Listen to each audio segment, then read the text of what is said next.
당장 무릎 꿇고 사과하세요. 은주는 믿을 수 없다는 표정으로 재민을 바라봤습니다. 네, 못 들었습니까? 무릎 꿇고 사과하라고요. 재민의 목소리가 더욱 차갑게 식었습니다. 로비에 있던 사람들이 모두 이쪽을 쳐다봤습니다. 은주는 온몸이 떨렸습니다. 하지만 거부할 수 없었습니다. 거부하면 해고당할 게 뻔했으니까요. 은주는 천천히 무릎을 꿇었습니다. 차가운 대리석 바닥이 무릎에 닿았습니다. 죄송합니다. 은주의 목소리가 작게 떨렸습니다. 크게 말하세요. 안 들립니다. 재민이 차갑게 말했습니다.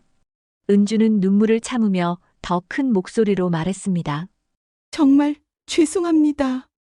남자는 만족스러운 표정으로 은주를 내려다봤습니다. 그래야지. 일을 제대로 못하면 사과는 해야지. 은주는 고개를 더 깊이 숙였습니다. 눈물이 바닥에 떨어졌습니다. 이들에겐 무슨 일이 벌어진 걸까요? 시청 전 좋아요 한 번, 구독 한 번이 저에게 큰 힘이 됩니다. 당신의 응원으로 더 많은 이야기들이 이어집니다. 사연 로그인 시작합니다. 이 이야기는 그로부터 석 달 전으로 거슬러 올라갑니다. 서울 근교 한강이 내려다 보이는 언덕 위에 그랜드 윤 호텔이 서 있었습니다. 30년 넘게 이 지역의 랜드마크였던 이 호텔은 윤기석 회장이 맨손으로 일군 곳이었습니다. 윤기석은 올해 73, 백발이 성성했지만 여전히 곧은 허리를 자랑했습니다. 매일 아침 6시면 로비를 돌아보며 직원들과 인사를 나눴죠. 오늘도 수고하십니다. 그의 한마디는 직원들에게 하루를 시작하는 힘이 되었습니다. 윤기석에게는 아들이 하나 있었습니다. 윤재민, 48살의 운영본부장이었습니다. 키가 크고 말쑥한 외모에 경영학 석사 학위까지 갖췄죠. 직원들 사이에서는 차기 회장님이라 불렸습니다. 겉으로 보기엔 완벽한 후계자였습니다. 하지만 재민의 눈빛에는 언제나 차가운 기운이 감돌았습니다. 직원들은 그가 지나갈 때면 숨을 죽이고 고개를 숙였습니다. 저분 비위 건드리면 바로 잘린다더라. 말 한마디에 사람 취급을 안 하시더라고. 직원들 사이에서 재민은 두려움의 대상이었습니다. 재민의 아내 박은주는 45살이었습니다. 25세 재민과 결혼해 이 집안의 며느리가 되었죠. 결혼 초기만 해도 은주는 행복했습니다. 사랑하는 사람과 가정을 꾸렸고 부유한 시댁이었으니까요. 하지만 시간이 흐르면서 그 행복은 조금씩 빛을 잃어갔습니다. 시어머니는 은주를 대놓고 무시했습니다. 너처럼 평범한 집안 출신이 우리 집 며느리라니. 참 체면이 말이 안 되지. 식사 자리에서도 명절 때도 시어머니의 말은 늘 은주를 향한 비수였습니다. 은주는 입을 꾹 다물고 견뎌야 했습니다. 남편 재민은 어땠을까요? 그는 아내를 사랑한다고 말한 적이 없었습니다. 결혼한 지 20년이 넘었지만 따뜻한 말 한마디는 손에 꼽을 정도였죠. 재민은 집에 돌아와도 은주와 눈을 마주치지 않았습니다. 밥은 차려놨어? 설거지는 했어? 그의 말은 언제나 명령조였습니다. 은주는 그저 고개를 끄덕이며 대답할 뿐이었습니다. 밤이면 은주는 혼자 방구석에 앉아 창밖을 바라봤습니다. 저 멀리 반짝이는 도심의 불빛들이 마치 다른 세상 같았죠. 나는 왜 이렇게 사는 걸까? 은주는 매일 밤 스스로에게 물었습니다. 하지만 답은 없었습니다. 그래도 은주가 버틸 수 있었던 이유가 하나 있었습니다. 시아버지 윤기석만은 달랐으니까요. 기석은 며느리를 대할 때 언제나 부드러운 미소를 지었습니다. 은주야, 오늘 기분은 어째? 힘들면 언제든 말해. 내가 들어줄게. 그의 말 한마디는 은주에게 작은 위안이 되었습니다. 기석은 아내가 며느리를 함부로 대하는 것을 보면 조용히 타일렀습니다. 여보, 은주도 우리 가족이요. 좀 더 따뜻하게 대해줍시다. 하지만 시어머니는 남편의 말을 귓등으로 흘렸습니다. 은주를 향한 멸시는 계속되었습니다. 어느 날 은주는 남편이 서재에서 통화하는 소리를 우연히 들었습니다. 이번 달 생활비, 그거 좀 줄여야겠어. 호텔 운영이 빠듯하다고. 전화를 끊은 재민은 은주를 쳐다보지도 않고 말했습니다. 다음 달부터 생활비 반으로 줄일게. 알아서 해. 은주는 아무 말도 할 수 없었습니다. 항의하면 그럼 내가 벌어와라는 말이 돌아올 게 뻔했으니까요. 그날 밤 은주는 통장을 들여다보며 한숨을 내쉬었습니다.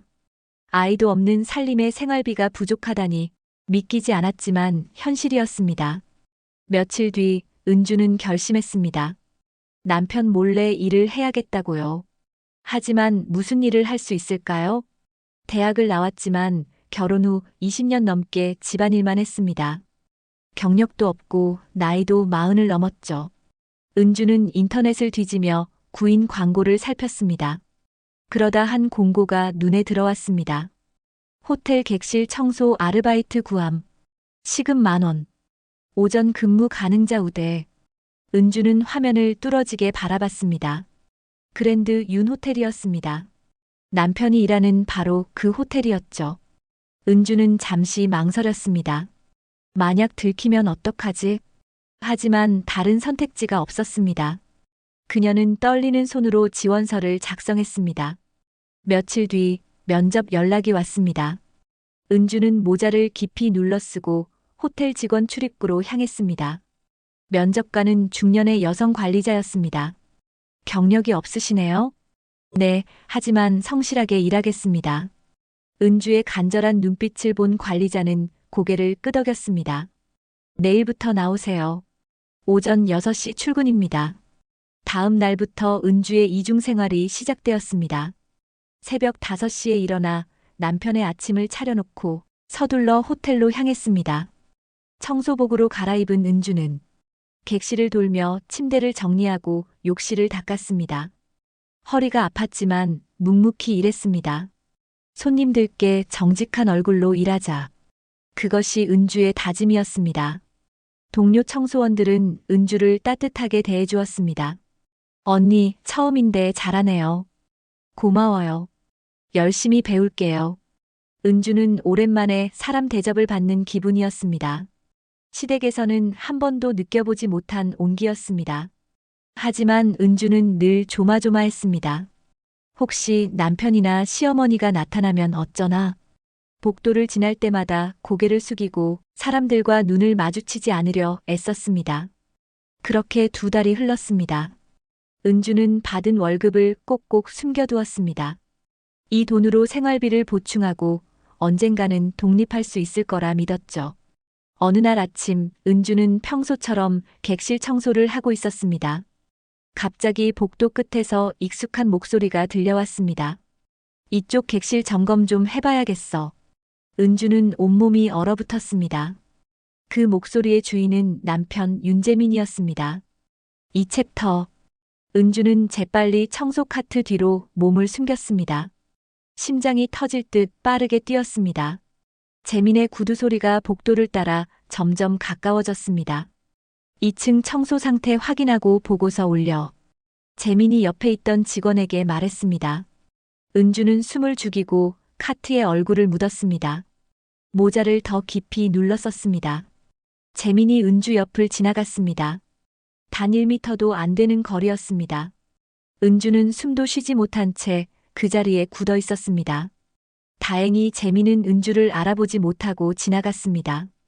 구두 소리가 멀어지자 은주는 그제야 긴 한숨을 내쉬었습니다. 휴, 큰일 날 뻔했네. 옆에서 함께 청소하던 동료가 물었습니다. 언니, 괜찮아요? 얼굴이 새하얘졌는데. 아, 아니야. 괜찮아. 은주는 억지로 웃으며 대답했습니다. 하지만 그날 이후 은주는 더욱 조심스러워졌습니다. 재민이 호텔에 나타나는 시간을 파악했습니다. 보통 오전 10시쯤 출근한다는 걸 알게 되었죠. 그래서 은주는 9시 반이면 청소를 마치고 서둘러 퇴근했습니다. 하지만 운명은 은주를 그냥 두지 않았습니다. 어느 금요일 아침이었습니다. 은주가 3층 객실을 청소하고 있을 때였습니다. 갑자기 복도 끝에서 고함 소리가 들렸습니다. 이게 뭐야? 청소를 이따위로 해놨어? 한 남자 손님이 객실 문을 벌컥 열며 소리쳤습니다. 은주와 동료들이 급히 그쪽으로 달려갔습니다. 죄송합니다. 무슨 문제가 있으십니까? 관리자가 허리를 굽히며 물었습니다. 욕실에 머리카락이 그대로 있고 침대 시트도 제대로 안 갈았더라고. 남자는 고급 양복을 입은 40대 중반쯤 되어 보였습니다. 호텔 VIP 고객이었습니다. 정말 죄송합니다. 즉시 다시 청소해드리겠습니다. 관리자가 연신 고개를 숙였습니다. 다시 청소?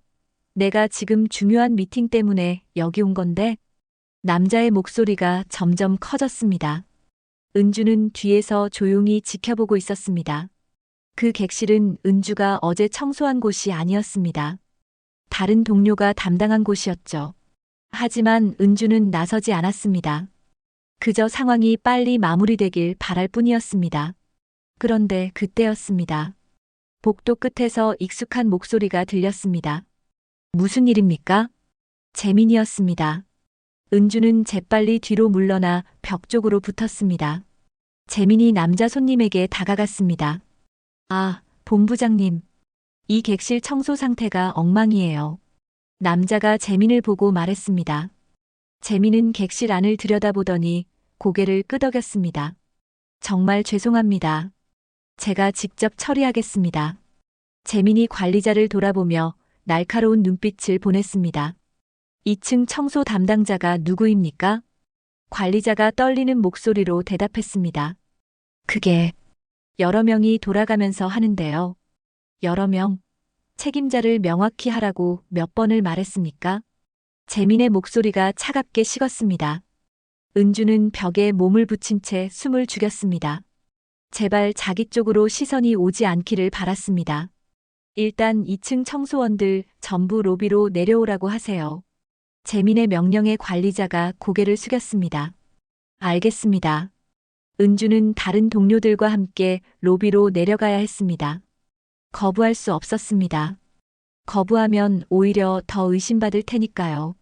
로비에는 3층 청소를 담당한 직원 5명이 모였습니다. 재민이 직원들 앞에 섰습니다. 은주는 고개를 최대한 숙이고 맨 뒤에 섰습니다. 오늘 3층 302호실 청소는 누가 했습니까? 재민이 차갑게 물었습니다. 한 젊은 여직원이 떨리는 목소리로 대답했습니다. 제가 했습니다. 왜 제대로 안 했습니까?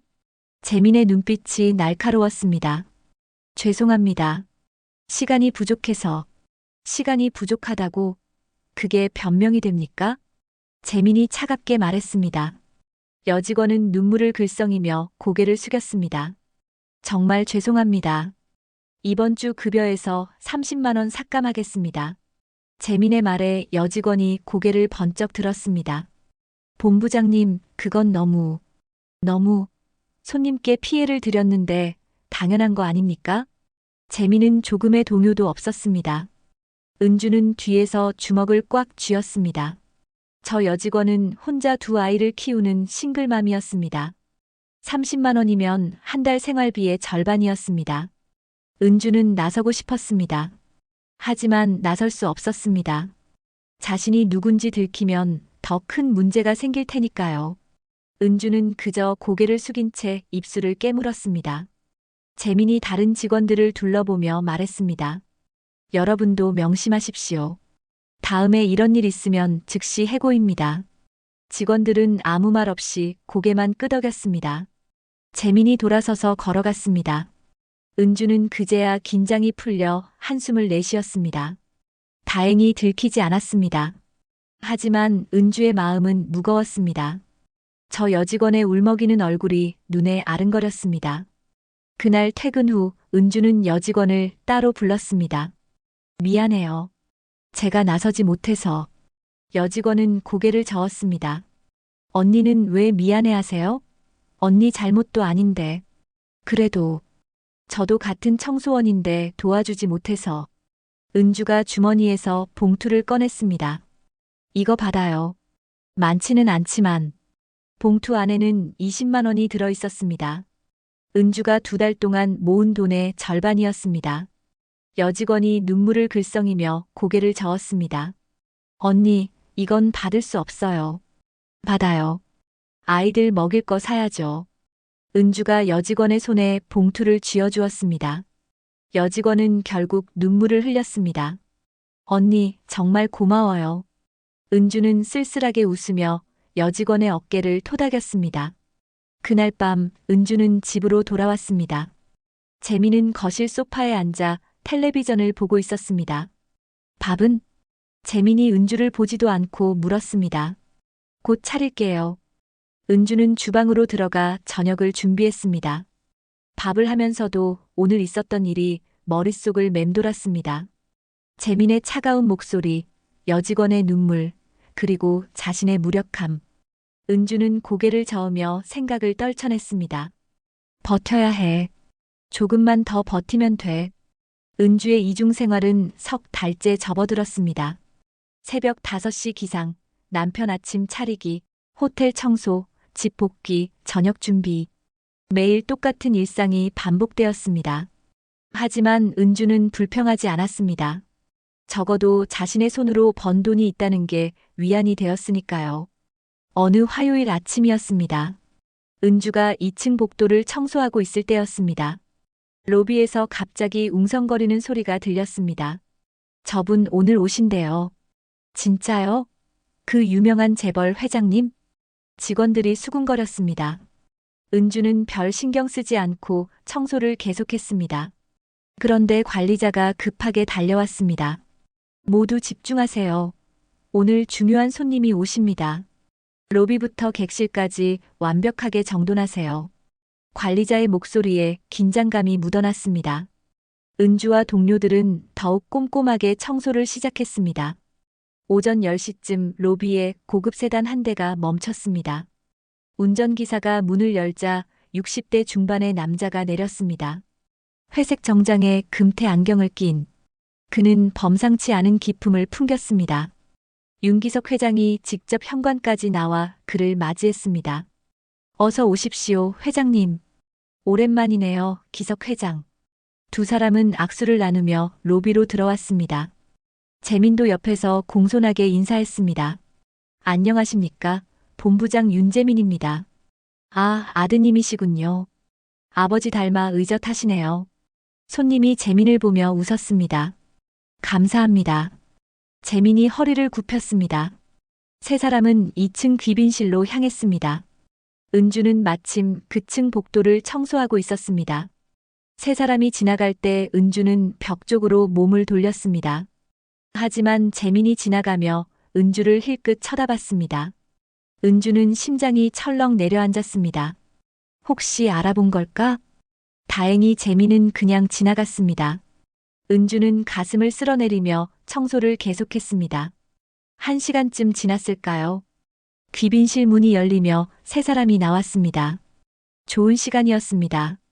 계약서는 다음 주에 보내드리죠. 손님이 윤기석과 악수하며 말했습니다. 감사합니다. 기대하고 있겠습니다. 윤기석이 환하게 웃었습니다. 세 사람은 로비로 내려갔습니다. 은주는 귀빈실 청소를 위해 카트를 밀고 다가갔습니다. 그때였습니다. 복도 저편에서 재민의 목소리가 들렸습니다. 잠깐만요, 회장님. 재민이 손님을 불러 세웠습니다. 왜 그러시나? 손님이 돌아섰습니다. 혹시 목이 마르시지 않으십니까? 물 한 잔 드시고 가시죠. 재민이 공손하게 말했습니다. 아, 괜찮네요. 차에 물이 있으니까. 손님이 손을 저었습니다. 그래도 시원한 물 한 잔 드리고 싶습니다. 잠깐만 기다려 주십시오. 재민이 뒤돌아 직원에게 손짓했습니다. 한 직원이 쟁반에 물을 담아 급히 달려왔습니다. 하지만 급하게 뛰어오던 직원이 복도 모퉁이에서 균형을 잃었습니다. 쟁반이 기울어지며 물이 쏟아졌습니다. 그 물이 정확히 손님의 양복 바지에 튀었습니다. 아! 손님이 깜짝 놀라며 뒤로 물러섰습니다. 직원은 얼어붙었습니다. 로비가 순식간에 정적에 휩싸였습니다. 재민의 얼굴이 굳어졌습니다. 윤기석 회장도 당황한 표정을 지었습니다. 정말 죄송합니다. 직원이 황급히 무릎을 꿇었습니다. 이게 무슨 짓이야? 재민이 직원에게 고함을 쳤습니다. 손님은 바지를 털며 인상을 찌푸렸습니다. 괜찮습니다. 실수는 누구나 하는 거니까. 손님이 손을 저었지만 표정은 좋지 않았습니다. 은주는 2층 난간 너머로 그 광경을 지켜보고 있었습니다. 가슴이 철렁 내려앉았습니다. 저 직원이 어떻게 될지 뻔했으니까요. 당장 사과해. 재민이 직원을 노려봤습니다. 직원은 이미 무릎을 꿇고 있었습니다. 정말 죄송합니다. 용서해 주십시오. 직원의 목소리가 떨렸습니다. 손님은 더 이상 아무 말 없이 밖으로 나갔습니다. 윤기석이 급히 뒤따라가며 사과했습니다. 정말 죄송합니다. 제가 책임지고 됐습니다. 그냥 가보겠습니다. 손님은 차에 올라타고 떠났습니다. 로비에는 무거운 침묵만 남았습니다. 재민이 직원을 노려봤습니다. 당장 내 사무실로 올라와. 재민의 목소리가 얼음장처럼 차갑게 식었습니다. 직원은 눈물을 흘리며 고개를 숙였습니다. 은주는 차마 더 이상 보지 못하고 고개를 돌렸습니다. 그날 오후 소문이 호텔 전체에 퍼졌습니다. 그 직원이 즉시 해고되었다는 것입니다. 은주는 휴게실에서 동료들의 대화를 들었습니다. 너무하지 않아요? 그냥 실수였잖아요. 본부장님은 원래 그래요. 실수는 용서 안 하신다니까. 그 친구 어떡하려고. 집에 아픈 어머니도 계시던데. 동료들의 목소리에 분노와 안타까움이 섞여 있었습니다. 은주는 주먹을 꽉 쥐었습니다. 저게 내 남편이구나. 저렇게 차갑고 무자비한 사람이었구나. 은주는 이제야 남편의 진짜 모습을 보는 것 같았습니다. 그날 저녁 은주는 집으로 돌아왔습니다. 재민은 서재에서 서류를 보고 있었습니다. 은주가 조심스럽게 문을 두드렸습니다. 저녁 준비됐어요. 알았어. 나중에 먹을게. 재민은 은주를 보지도 않고 대답했습니다. 은주는 입술을 깨물었습니다. 말하고 싶었습니다. 오늘 해고된 그 직원에 대해 너무 가혹한 처사가 아니냐고. 하지만 은주는 입을 열지 못했습니다. 말하면 자신이 호텔에서 일한다는 게 들킬 테니까요. 은주는 조용히 문을 닫고 주방으로 돌아갔습니다. 밤이 깊어갔습니다. 은주는 혼자 식탁에 앉아 식은 밥을 먹었습니다. 눈물이 볼을 타고 흘러내렸습니다. 나는 왜 이렇게 살고 있는 걸까?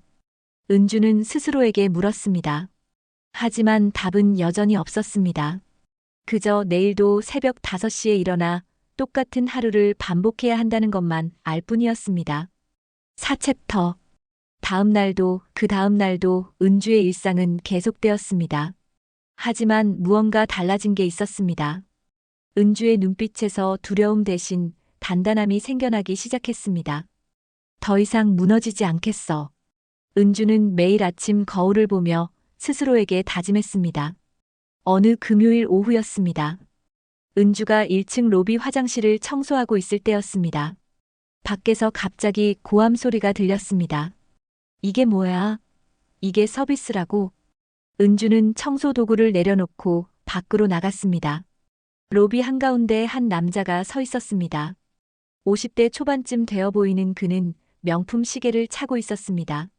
얼굴이 불그락푸르락하며 분노에 차 있었습니다.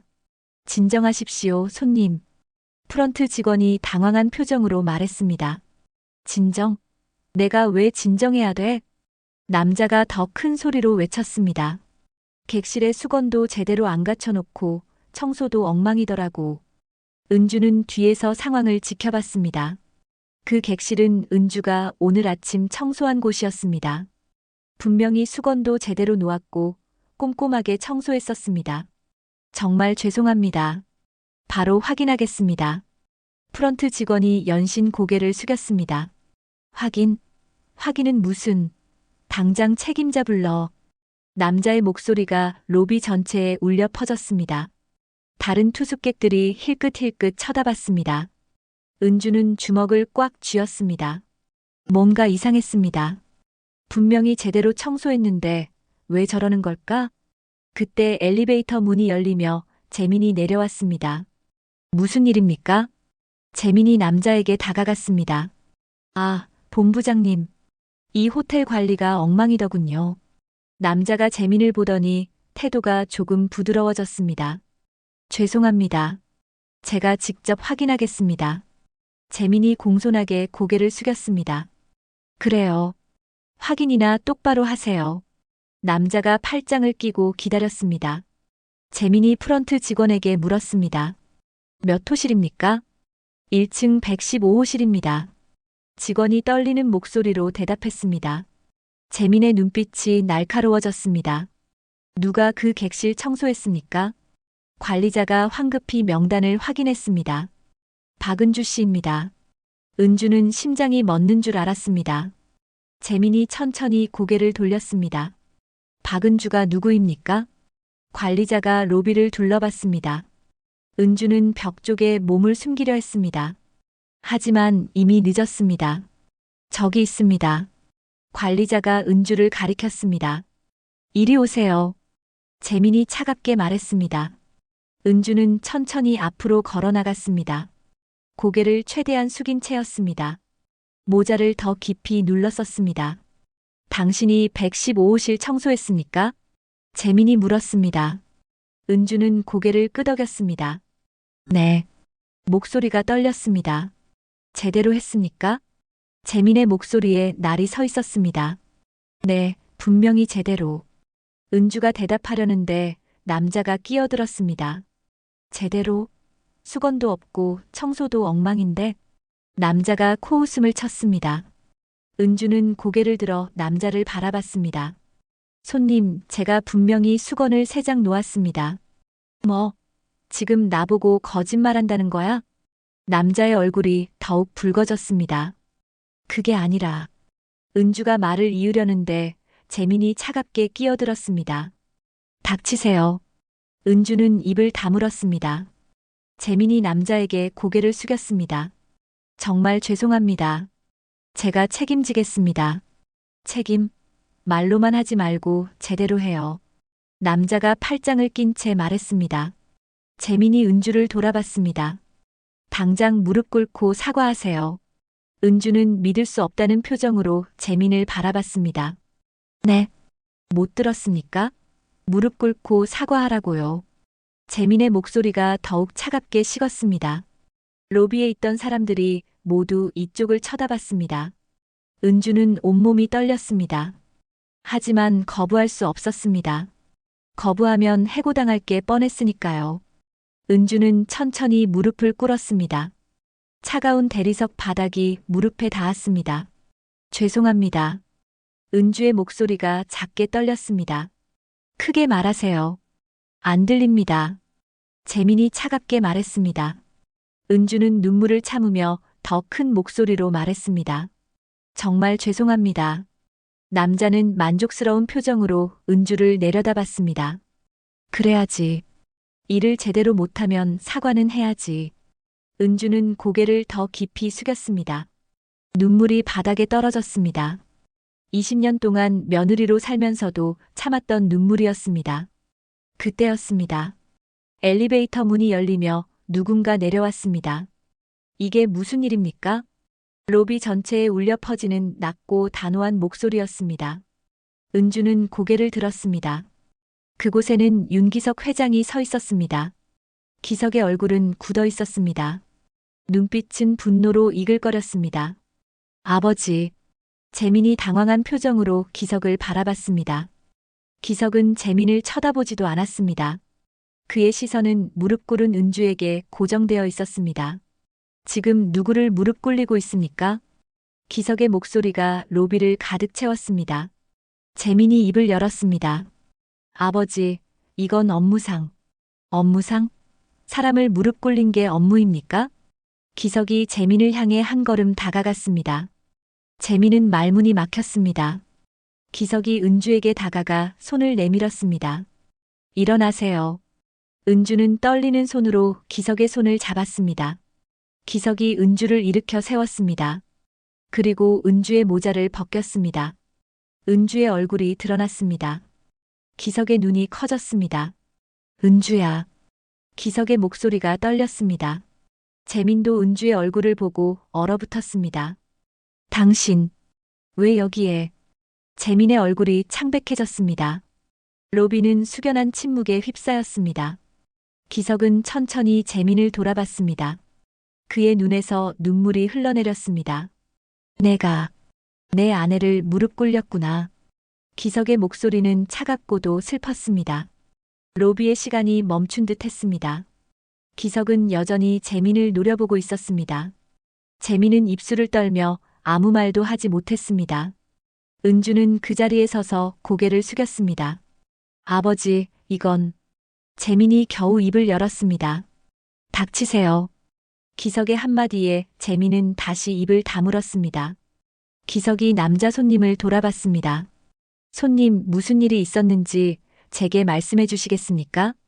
기석의 목소리는 침착했지만 위험이 있었습니다. 남자는 잠시 망설이다 말했습니다.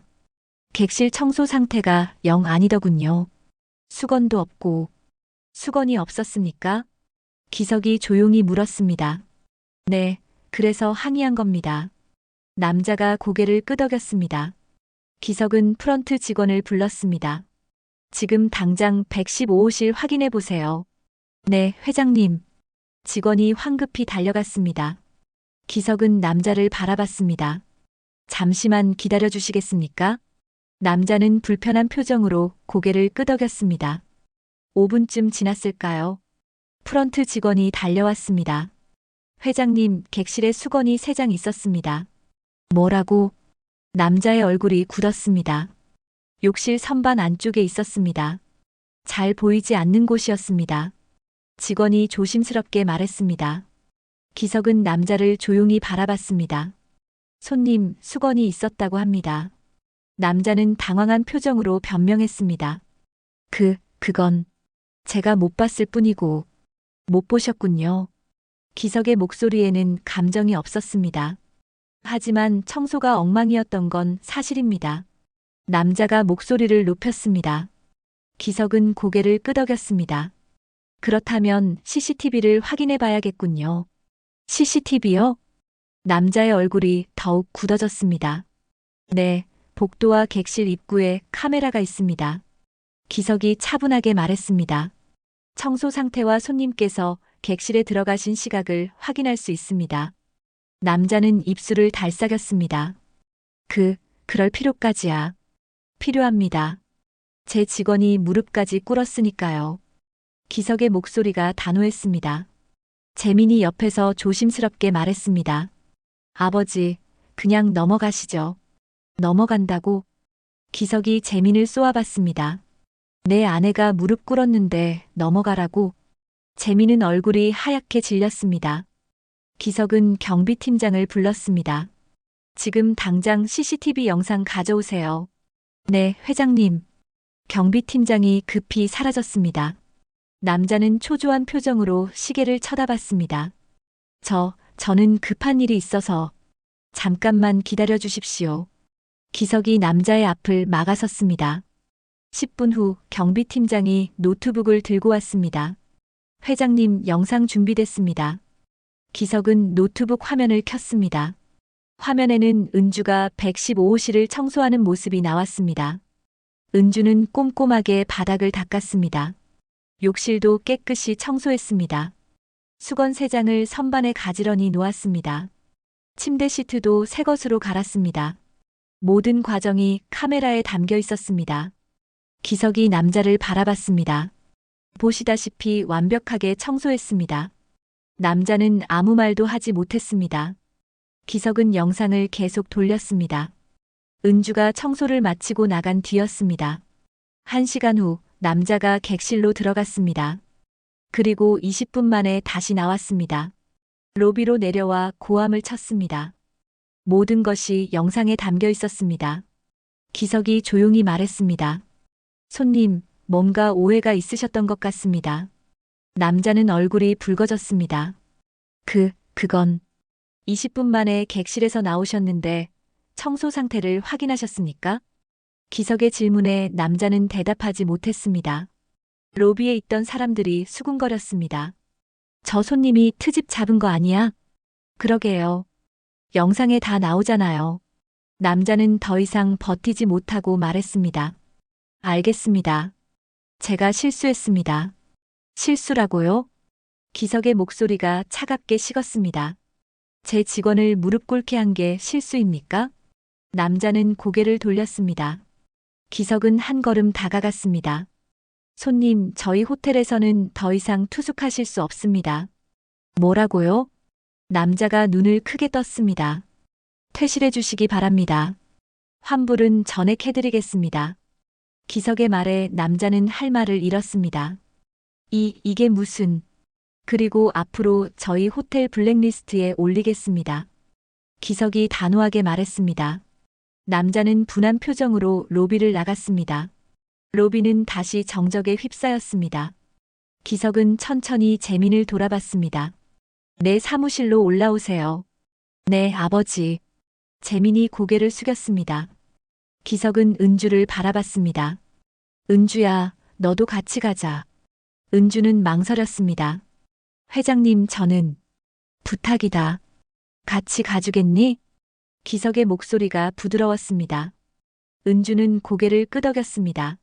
세 사람은 엘리베이터를 타고 회장실로 올라갔습니다. 무거운 침묵이 흘렀습니다. 엘리베이터 안에서 재민은 은주를 쳐다보지 못했습니다. 은주도 고개를 숙인 채 서 있었습니다. 기석만이 두 사람을 번갈아 바라봤습니다. 회장실 문이 열렸습니다. 기석이 먼저 들어갔습니다. 재민과 은주가 뒤따라 들어갔습니다. 기석은 창문 앞에 섰습니다.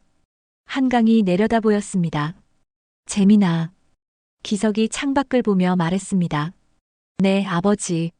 내 아내가 왜 여기서 청소를 하고 있었니? 기석의 목소리가 떨렸습니다. 재민은 대답하지 못했습니다. 생활비를 제대로 주지 않았니? 기석이 천천히 돌아섰습니다. 재민은 고개를 숙였습니다. 아버지, 그게... 대답해. 기석의 목소리가 낮게 깔렸습니다. 재민은 입술을 깨물었습니다. 호텔 운영이 어려워서 생활비를 줄였습니다. 호텔 운영이 어렵다고? 기석이 재민을 노려봤습니다. 그럼 내 차는? 내 골프 회원권은? 내 명품 시계는? 재민은 아무 말도 하지 못했습니다. 기석은 책상 서랍을 열었습니다. 두꺼운 파일을 꺼냈습니다. 이게 뭔지 아니? 재민의 얼굴이 하얗게 변했습니다. 아버지, 이건 내가 몰래 처리한 계약서들이야. 기석의 손이 떨렸습니다. 호텔 자재를 비싸게 구입하고 차액을 빼돌렸지. 재민은 바닥을 바라봤습니다. 은주는 믿을 수 없다는 표정으로 재민을 쳐다봤습니다. 3년 동안 얼마나 빼돌렸니? 기석이 물었습니다. 재민은 대답하지 않았습니다. 5억이야. 5억 원.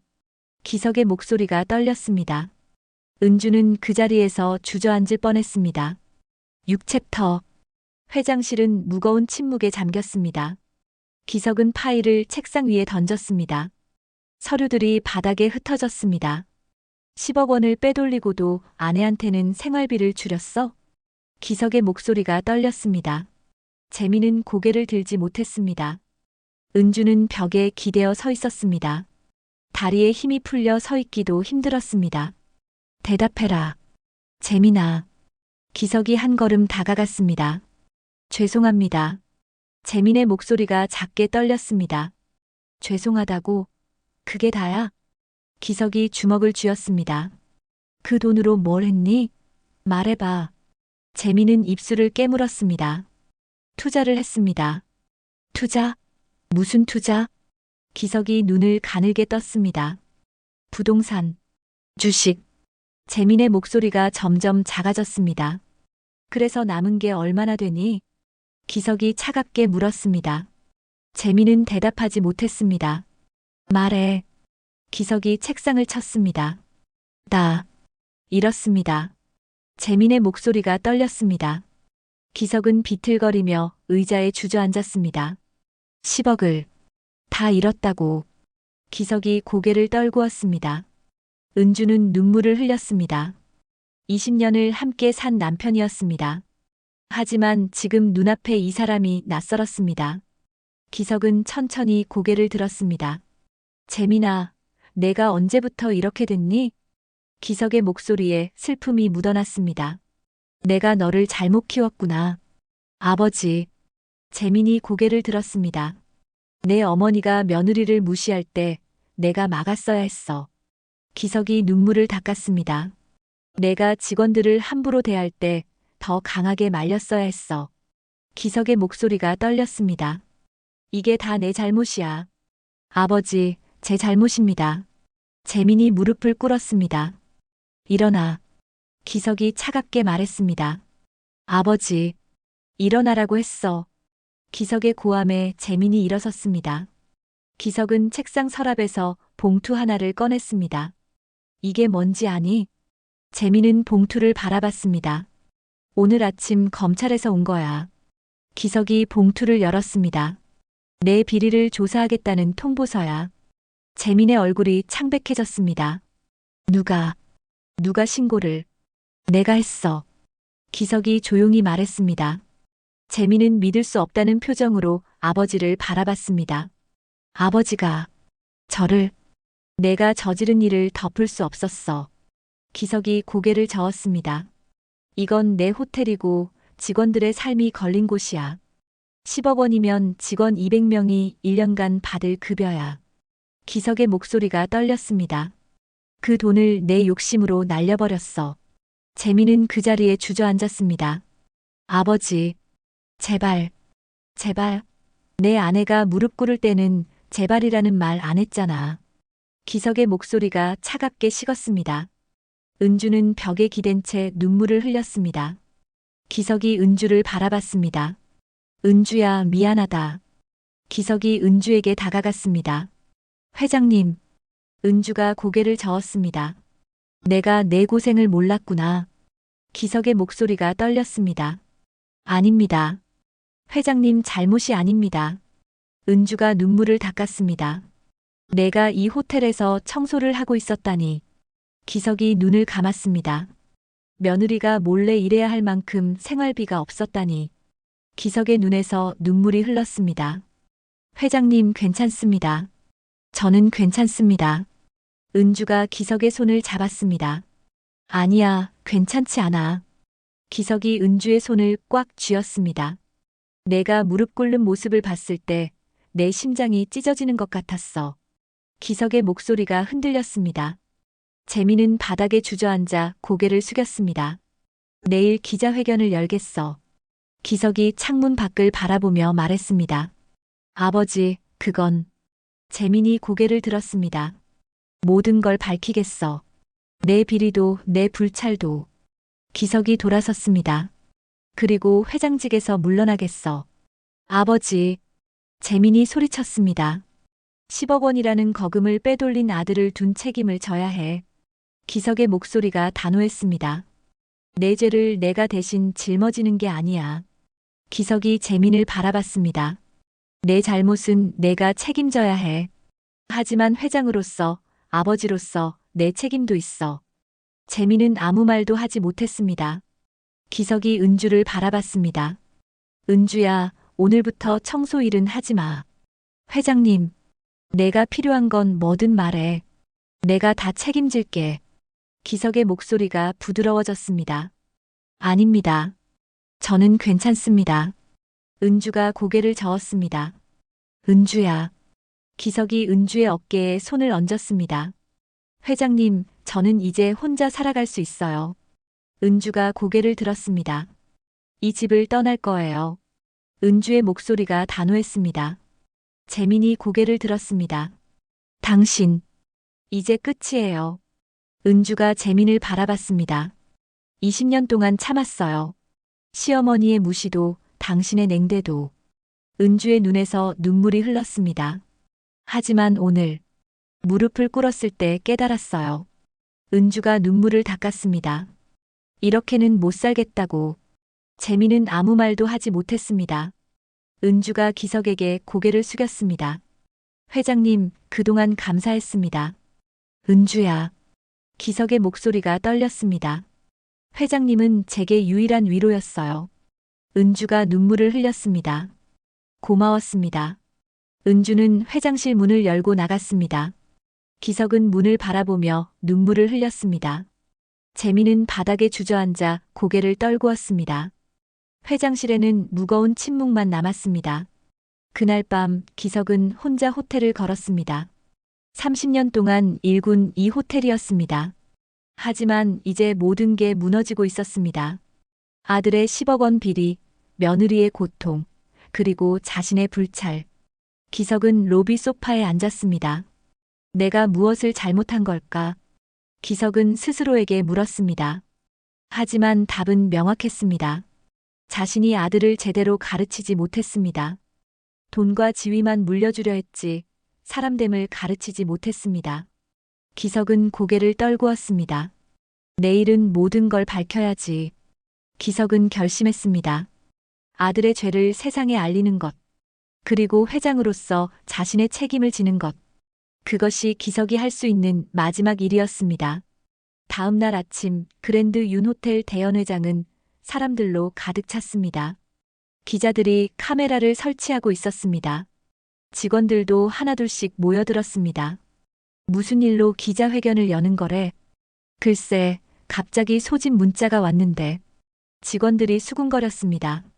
연단 위에는 마이크 하나만 놓여 있었습니다. 오전 10시 기석이 연단 앞에 섰습니다. 그의 얼굴은 수척했지만 눈빛은 단호했습니다. 재민도 뒤편에 서 있었습니다. 고개를 떨군 채였습니다. 기석이 마이크를 잡았습니다. 오늘 이 자리에 모여주신 여러분께 감사드립니다. 기석의 목소리가 연회장에 울려 퍼졌습니다. 저는 그랜드 윤 호텔 회장 윤기석입니다. 기석이 잠시 숨을 고르고 말을 이었습니다. 오늘 이 자리는 사죄의 자리입니다. 연회장이 숙연해졌습니다. 30년 전 저는 이 호텔을 세웠습니다. 기석의 목소리가 떨렸습니다. 손님들께 최고의 서비스를, 직원들에게는 자부심을 주겠다는 각오였습니다. 기석이 연회장을 둘러봤습니다. 하지만 저는 실패했습니다.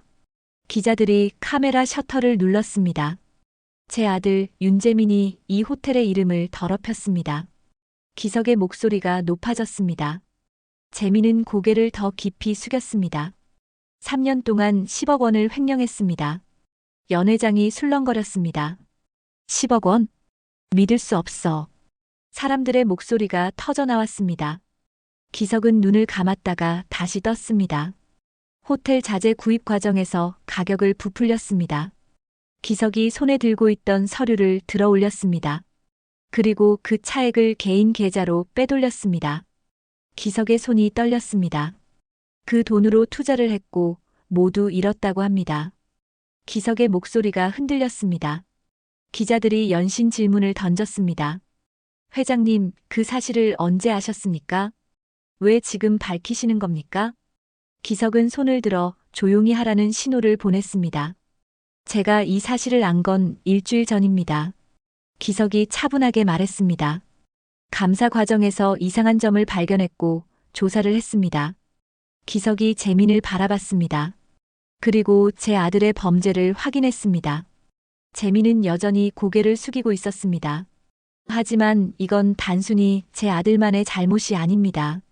기석의 목소리가 무거워졌습니다. 저의 불찰이자 회장으로서의 실패입니다. 기석이 고개를 숙였습니다. 제가 아들을 제대로 교육하지 못했습니다. 기석의 눈에서 눈물이 흘렀습니다. 제가 직원들을 제대로 보살피지 못했습니다.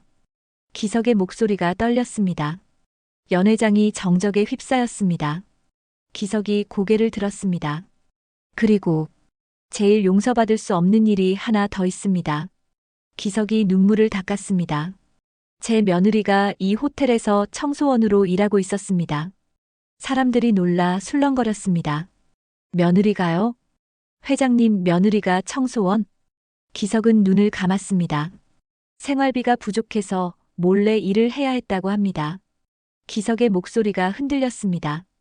그 사실을 저는 며느리가 손님 앞에서 무릎 꿇는 모습을 보고서야 알았습니다. 연회장이 숙연해졌습니다. 기석이 손에 들고 있던 서류를 찢었습니다. 이게 제 아들의 계약서입니다. 기석이 찢어진 서류를 바닥에 던졌습니다. 하지만 이걸 찢는다고 죄가 사라지는 게 아닙니다. 기석의 목소리가 단호해졌습니다. 이미 검찰에 고발했습니다. 재민이 고개를 들었습니다. 눈가가 붉었습니다. 제 친아들입니다. 하지만 법 앞에서는 범죄자입니다. 기석의 목소리가 연회장에 울렸습니다. 그리고 저는 오늘부로 회장직에서 사임합니다. 사람들이 놀라 웅성거렸습니다. 회장님, 직원들이 소리쳤습니다. 기석은 손을 들어 제지했습니다. 이것이 제가 질 수 있는 책임입니다. 기석이 고개를 숙였습니다. 30년 동안 이 호텔과 함께 해주신 여러분께 감사드립니다. 기석의 목소리가 떨렸습니다. 그리고 정말 죄송합니다. 기석이 깊게 허리를 숙였습니다. 90도로 고개를 숙인 채였습니다. 10초, 20초, 30초가 지났습니다.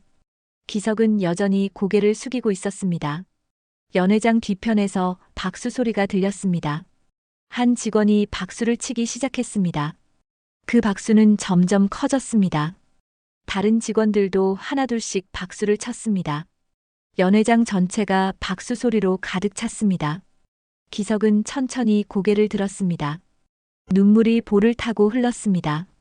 감사합니다. 정말 감사합니다.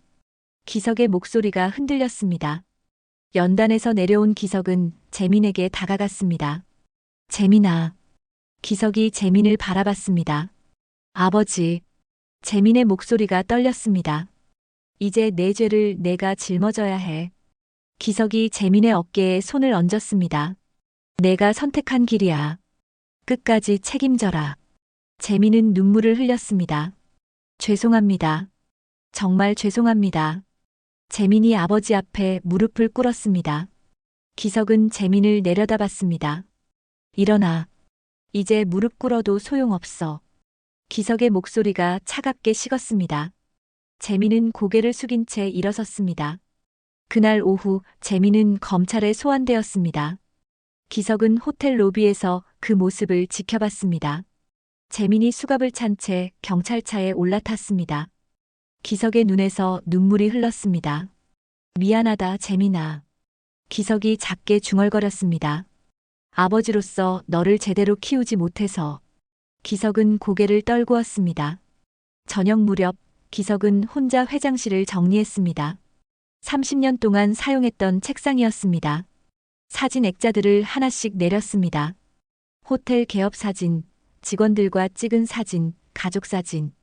기석은 가족 사진을 오래 바라봤습니다. 그 안에는 젊은 날의 재민이 웃고 있었습니다. 언제부터 잘못된 걸까? 기석은 스스로에게 물었습니다. 하지만 답을 찾을 수 없었습니다.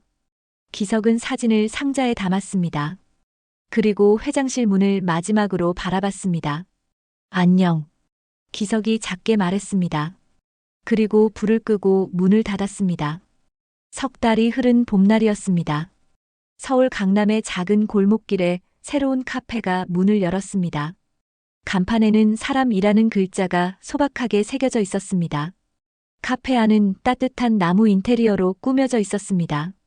창가에는 작은 화분들이 놓여 있었습니다. 은주가 카운터에서 커피를 내리고 있었습니다. 어서 오세요. 은주가 손님을 맞이하며 환하게 웃었습니다. 예전과는 다른 표정이었습니다. 눈빛에 생기가 돌았고 미소가 자연스러웠습니다. 여기 아메리카노 한 잔 주세요. 손님이 메뉴판을 보며 말했습니다. 네, 금방 만들어 드릴게요. 은주가 커피 머신 앞에 섰습니다. 원두를 갈고 에스프레소를 추출했습니다. 하나하나 정성스럽게 만들었습니다. 여기 있습니다. 은주가 커피를 건네며 웃었습니다. 감사합니다. 좋은 하루 보내세요. 손님도 미소 지으며 자리에 앉았습니다. 은주는 카운터를 닦으며 창밖을 바라봤습니다. 벚꽃이 흩날리고 있었습니다. 봄이었습니다. 은주에게도 새로운 봄이 찾아온 것 같았습니다. 그때 카페 문이 열렸습니다. 은주가 고개를 돌렸습니다. 기석이 서 있었습니다. 회장 시절보다 더 수척해 보였습니다. 하지만 표정은 편안해 보였습니다. 회장님, 은주가 놀라 말했습니다. 아니야, 이제 회장이 아니야. 기석이 손을 저으며 웃었습니다. 그냥 기석 아저씨라고 불러줘. 은주는 눈가가 촉촉해졌습니다. 어떻게 여길 아셨어요? 직원들한테 물어봤지. 기석이 카페 안을 둘러보며 말했습니다. 좋은 곳이구나. 감사합니다. 은주가 고개를 숙였습니다. 기석이 창가 자리에 앉았습니다. 은주가 다가가 물었습니다. 뭘 드릴까요? 내가 제일 자신 있는 걸로. 기석이 웃으며 말했습니다. 은주는 카운터로 돌아가 커피를 만들기 시작했습니다. 정성껏 라떼를 만들어 기석에게 가져갔습니다. 여기 있습니다. 은주가 커피를 내려놓았습니다. 기석이 한 모금 마시고 고개를 끄덕였습니다. 맛있구나. 감사합니다. 은주가 마주 앉았습니다. 잠시 침묵이 흘렀습니다. 기석이 먼저 입을 열었습니다. 은주야, 요즘 어떻게 지내니? 괜찮아요. 바쁘지만 행복해요. 은주가 창밖을 바라보며 말했습니다. 다행이구나. 기석이 안도의 한숨을 쉬었습니다. 재민이는 어떻게 됐어요? 은주가 조심스럽게 물었습니다. 기석의 표정이 어두워졌습니다. 징역 5년을 받았어. 기석이 작게 말했습니다. 집행유예 없이 실형이야. 은주는 아무 말도 하지 못했습니다. 당연한 결과야. 기석이 커피를 한 모금 마셨습니다. 10억 원을 횡령했으니까. 기석의 목소리가 떨렸습니다. 회장님, 아니, 아버님. 은주가 기석의 손을 잡았습니다. 괜찮으세요? 기석은 눈을 감았습니다.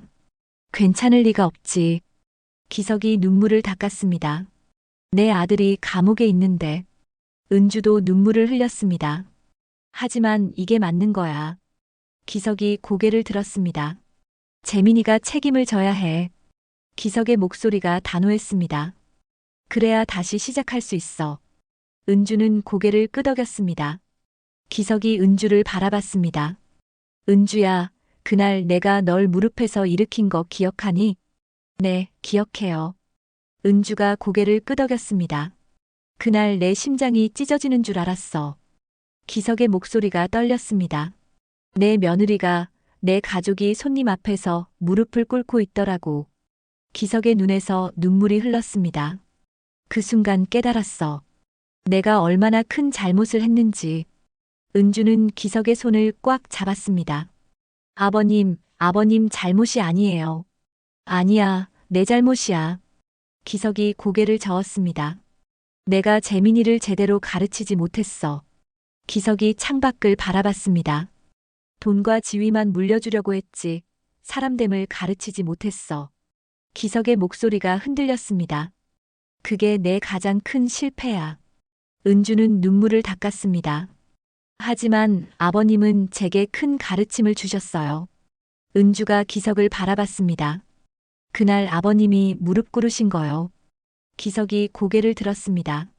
내가 무릎을 꿇었나? 네, 기자회견에서요. 은주가 고개를 끄덕였습니다. 아버님은 90도로 허리를 숙이셨어요. 은주의 목소리가 떨렸습니다. 그게 진짜 사죄구나 싶었어요. 기석은 눈을 감았습니다. 그날 텔레비전으로 봤어요. 은주가 말을 이었습니다. 아버님이 눈물을 흘리시며 사죄하시는 모습을요. 은주도 눈물을 흘렸습니다. 그게 제 인생에서 제일 큰 위로였어요. 기석이 은주의 손을 꽉 잡았습니다. 고맙다, 은주야. 기석의 목소리가 떨렸습니다.